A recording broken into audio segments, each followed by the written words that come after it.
Alright, hello everyone. Si Juan Lu po. At gusto ko lang i-share sa inyo ang aking bagong live streaming gear.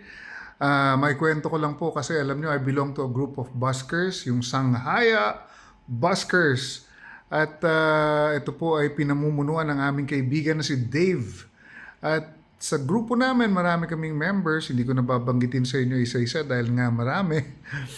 Ah, pero ang napansin ko sa grupo, habang nagbabasking sila, most of them, if not all of them, ay naka-live stream. Alam niyo, ginagawa ko rin before yun eh. Kaya lang ang nangyayari, pag nagla-live stream ako, dala-dala ko po itong maono na to, ang laki-laki. So, although may patungan naman ako ng mixer, pag sinama ko pa itong maono na to, mono, sumisikip. At syempre, pag mas marami kang isi-setup, mas matagal at mas nakakapagod. Alam niyo naman ang Tito Wanlu, pagod na. Madali nang mapagod. Anyway, itong bagong setup ko na ito, simpleng-simple lang. Nothing expensive. Bumili ako ng NX5 mini sound card. At, may kwento ko nga pala. Pag nagla-live stream kasi habang nagbabasking, syempre kailangan mo ng dalawang phone. Kasi in my case, ang tawag sa akin sequencer.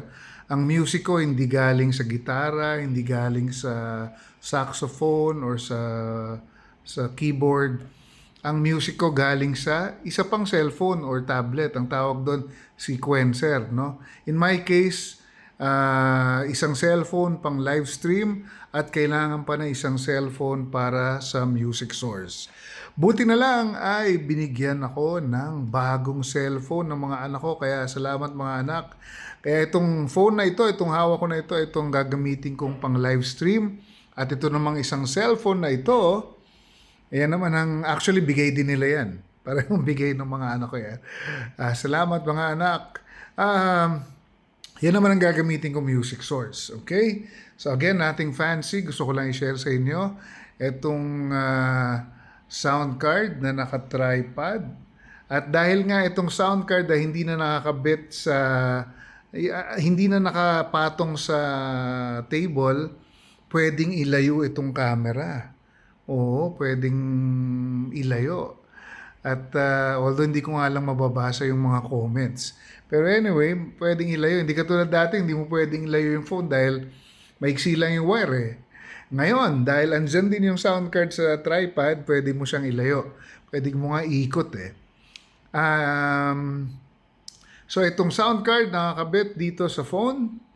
At ito namang music source ay ito pala, itong nasa taas. Ito naman yung in-ear monitor. Yan ay receiver. So yung transmitter niyan ikakabit ko dun sa speaker. At kung ano man yung nakakabit sa speaker, yung mic, music source, etc., itatransmit niya dito sa receiver. At ito namang receiver, papasok niya sa mic input ng sound card. Titimplahin mo na lang, siguraduhin mo walang echo and everything, walang effects. Dapat raw sound. Titimplahin mo na lang yung mic volume para maging maayos. Hindi ko pa siya nasusubukan in an actual basking gig, no? Masusubukan ko pa lang on Sunday, God willing, sa Unimart Capitol Commons.